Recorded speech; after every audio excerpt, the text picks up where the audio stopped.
Hello, my dear students. Welcome back to our YouTube channel, Life Science Classes. This side is Swati ma'am, your biology educator, and today I am here with a new topic that is electrophoresis.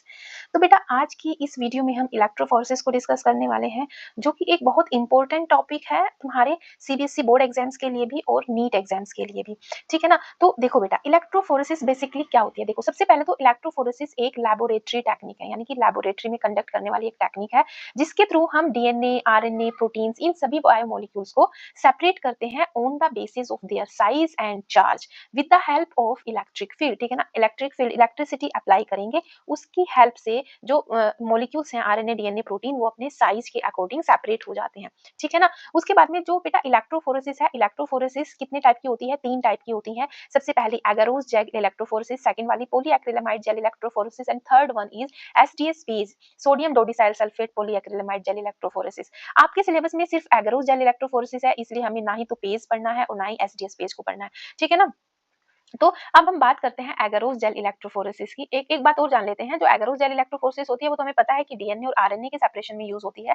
वहीं polyacrylamide यानी कि page page और SDS page, ठीक है ना, page और SDS page ये दोनों प्रोटीन के सेपरेशन में यूज होती है। ठीक है। जब हम एगारोस जेल इलेक्ट्रोफोरेसिस की बात करते हैं तो अभी जो तीनों इलेक्ट्रोफोरेसिस है, तीनों इलेक्ट्रोफोरेसिस के जो नाम है, उनका नाम उनके जेल के हिसाब से, जो मैट्रिक्स हम इनमें यूज कर रहे हैं सेपरेशन के लिए, जिस मैट्रिक्स का यूज किया गया है उसी के बेसिस पे इनके नाम दिए हुए हैं। ठीक है ना। यानी कि एगारोस जेल इलेक्ट्रोफोरेसिस यानी कि यहाँ पे जो मैट्रिक्स यूज हुआ है वो क्या मैट्रिक्स यूज हुआ है? एगारोस। ठीक है ना। जो एगारोस है मतलब ये कुछ इस तरीके से होता है बेटा। सपोज करो हमने हमने एक एगारोस जेल लिया हुआ है। ठीक है ना। ये एक एगारोस जेल है। ठीक है ना। इसमें जो एगारोस के मॉलिक्यूल्स हैं, ठीक है ना, इसके अंदर एगारोस के मॉलिक्यूल्स हैं। ठीक है ना। और इन एगारोस मॉलिक्यूल्स के बीच बीच में क्या होगा? कुछ पोर साइज होगा। ठीक है ना।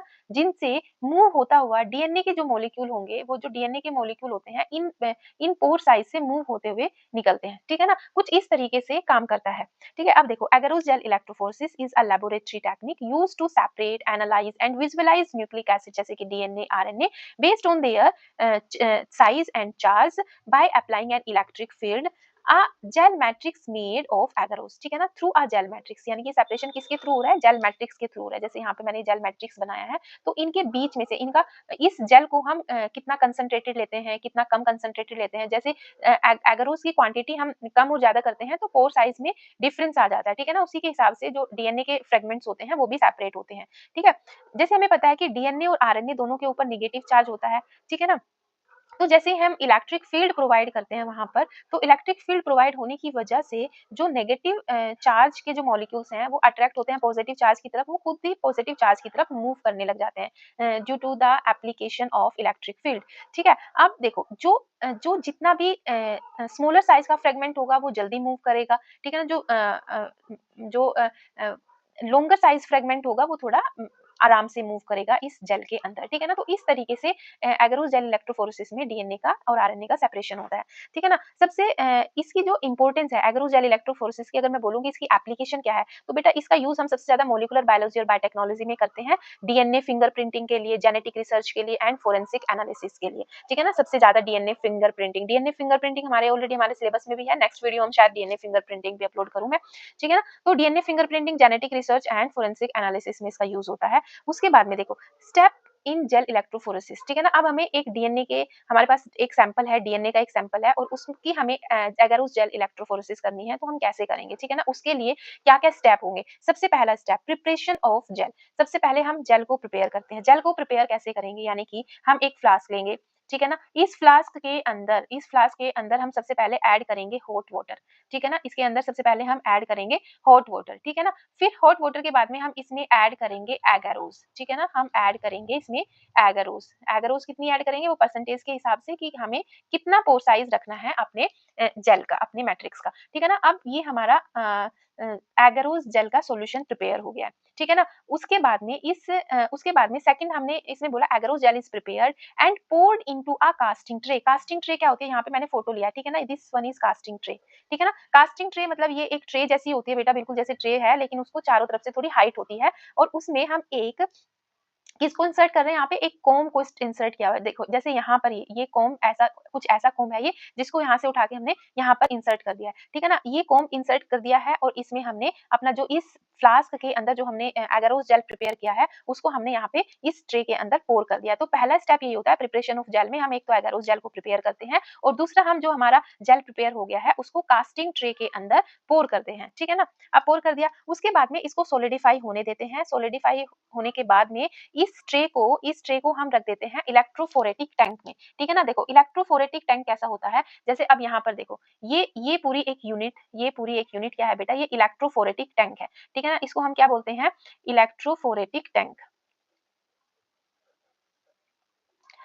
इलेक्ट्रोफोरेटिक टैंक, और इसके अंदर भरा होता है बेटा, इसके अंदर हम फिल करते हैं बफर सॉल्यूशन को, ठीक है ना। इसके अंदर हम बफर सॉल्यूशन को फिल करते हैं, ठीक है ना। अब क्या हुआ, हमने अपनी इस ट्रे को, जो हमारी ये ट्रे थी, कास्टिंग ट्रे थी, इस ट्रे को हम इस इलेक्ट्रोफोरेटिक टैंक के अंदर रख देते हैं, ठीक है ना। और उसके अंदर पूरा ऊपर तक, ट्रे के ऊपर तक से पूरा बफर क्रॉस होना चाहिए, ठीक है ना। देखो जिस तरीके से इसमें ऑलरेडी एक कास्टिंग ट्रे रखी हुई है जिसके अंदर यहाँ पे इन्होंने डीएनए का सेपरेशन भी दिखाया हुआ है, ठीक है ना। तो इस तरीके से हमने इसमें रख दिया, अपनी कास्टिंग ट्रे को यहाँ पे रख दिया है। और उसके बाद में फिर क्या करेंगे, apply electric field. Third step क्या है हमारा, सॉरी उससे पहले हम जैसे हमने कास्टिंग ट्रे यहाँ पर रखी, उसके बाद हम जो ये कोम्ब लाइक स्ट्रक्चर थी, इस कोम्ब को हम यहाँ से रिमूव करेंगे। और जैसे हम यहाँ से रिमूव करेंगे तो हमारे जो ये वेल्स हैं, सैंपल वेल्स दिखाई दे रहे हैं ना बेटा, जो ये सैंपल वेल्स हैं ये हमें दिखाई देंगे, इस तरीके के इसमें सैंपल वेल्स फॉर्म हो जाते हैं। अब इन सैंपल वेल्स के अंदर हमें लोड करना है सैंपल, यहाँ पे हम अपने सैंपल को लोड करेंगे, ठीक है ना। अब सैंपल लोड, सैंपल क्या है हमारे पास में, सैंपल के नाम पे हमारे पास क्या है,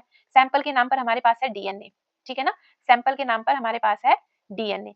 तो अब इस डीएनए को क्या करेंगे, डीएनए सबसे पहले हम एक टेस्ट ट्यूब लेंगे। इस टेस्ट ट्यूब के अंदर हम अपना डीएनए डालेंगे, जो भी हमें सेपरेट करना है, ठीक है ना, डीएनए। साथ में इसके पास हम बेटा इसी टेस्ट ट्यूब में हम कुछ डाइज भी डालते हैं, ठीक है ना, डाई। सबसे पहले इस टेस्ट ट्यूब के अंदर हम डीएनए लेंगे, ठीक है ना। डीएनए के साथ में डाई पहले नहीं डालेंगे, ठीक है ना, एक सेकेंड। डीएनए के साथ में डीएनए लिया, डीएनए इसमें हमने डीएनए डाला, ठीक है ना। एक तो इस टेस्ट ट्यूब में डीएनए लिया और दूसरा इसके अंदर हम डालेंगे रेस्ट्रिक्शन एंजाइम। जो रेस्ट्रिक्शन एंजाइम है, इस डीएनए के बहुत सारे फ्रेगमेंट्स कर देंगे, इस डीएनए को छोटे-छोटे फ्रेगमेंट्स में तोड़ देगा रेस्ट्रिक्शन एंजाइम, ठीक है। अब इसके बाद में क्या होगा, रेस्ट्रिक्शन एंजाइम डालने के बाद में ये हमारा सैंपल रेडी हो गया है, जिसको हमें अब सेपरेट करके देखना है, इसके फ्रेगमेंट्स देखने हैं अलग-अलग सेपरेट करके, जो हमें फ्रेगमेंट चाहिए होगा वो हम यहाँ से ले लेंगे इलेक्ट्रोफोरेसिस के बाद में, ठीक है। फिर उसके बाद में हम क्या कर रहे हैं, इस सैंपल को, अब हम जब सैंपल लोड करेंगे तो माइक्रोपिपेट की हेल्प से हम इसमें से सैंपल लेंगे और सैंपल को मिक्स करेंगे, सैंपल को डीएनए सैंपल लेंगे, ठीक है ना। इस टेस्ट ट्यूब में से हम डीएनए सैंपल लेंगे, ठीक है ना, माइक्रोपिपेट की हेल्प से सैंपल लेंगे। और साथ में हम इसमें 2 डाई ऐड करेंगे। पहली डाई कौन सी है बेटा, पहली डाई हम ऐड करेंगे ब्रोमोफिनोल ब्लू, ठीक है ना। और दूसरी डाई हम ऐड करेंगे ईटीबीआर, इथीडियम ब्रोमाइड, ठीक है ना। यहाँ पे हम इसमें 2 डाई ऐड करेंगे, एक तो ब्रोमोफिनोल ब्लू और दूसरी ईटीबीआर। अब इनका रोल क्या है, जो ईटीबीआर है ये एक इंटरकैलेटिंग डाई है, जो डीएनए के बेस पेयर होते हैं उनके बीच में ये फिट हो जाती है, ठीक है ना। और दूसरी जो ब्रोमोफिनोल ब्लू है, ये हम जब हमने इलेक्ट्रिक फील्ड अप्लाई किया हुआ है इसमें इलेक्ट्रोफोरेटिक टैंक में, तो उस टाइम पे ये ब्लू कलर की डाई होती है, तो हम ट्रैक कर सकते हैं, अपने डीएनए को ट्रैक कर सकते हैं कि वो इस एगरोस जेल में आगे की तरफ मूव कर भी रहा है या नहीं, तो उसको हम विजुअली ट्रैक कर सकते हैं, सिर्फ इतना, ठीक है ना। अगर डाई हमें आगे की तरफ मूव करती हुई दिखाई देगी, दैट मीन्स कि हमारे डीएनए के फ्रेगमेंट मूव कर रहे हैं एगरोस जेल में, ठीक है। तो उसके बाद में ये दोनों डाई और सैंपल तीनों को हम मिक्स करके, जो हमारी वेल्स होती हैं, सैंपल वेल्स होती हैं, इनमें हम माइक्रोपिपेट की हेल्प से यहाँ पर हम लोड कर देते हैं, ठीक है ना। अब ये इसमें लोडिंग होगी है सैंपल्स की, और हम अब यहाँ पर इलेक्ट्रिक फील्ड अप्लाई कर देंगे। इलेक्ट्रिक, इधर नेगेटिव चार्ज है, इधर पॉजिटिव चार्ज है, तो जो डीएनए के मॉलिक्यूल होंगे वो नेगेटिव, उनके ऊपर नेगेटिव चार्ज होता है, तो वो पॉजिटिव चार्ज की तरफ मूव होने लग जाएंगे on the basis of their size, ठीक है ना। जिनका साइज सैंपल का छोटा होगा वो जल्दी मूव करेंगे, फास्टली मूव करेंगे, और जिनका साइज बड़ा होगा वो थोड़ा स्लोली मूव करेंगे, ठीक है ना। इस तरीके से जैसे 1, 2, 3 घंटे में जैसे हमारा इलेक्ट्रोफोरेसिस कंप्लीट हो जाता है, उसके बाद में हम अपनी जेल की प्लेट को यहाँ से हटा लेते हैं, ठीक है ना। इस इलेक्ट्रोफोरेटिक टैंक में से हमने अपनी जेल की प्लेट को बाहर निकाल लिया है, ठीक है ना। और बाहर निकालने के बाद में अब हम इस जेल को किसके एक्सपोजर में रखते हैं? यूवी रेडिएशन के, ठीक है ना? इस जेल को अब हम यूवी रेडिएशन के एक्सपोजर में रखते हैं, ठीक है ना? जब हम इसको यूवी रेडिएशन के एक्सपोजर में रखते हैं, तो बेटा हमारे डीएनए के फ्रेगमेंट्स कुछ हमें इस तरह के दिखाई देते हैं, ठीक है ना? जो कि कैसा कलर? ऑरेंज कलर के, ठीक है ना?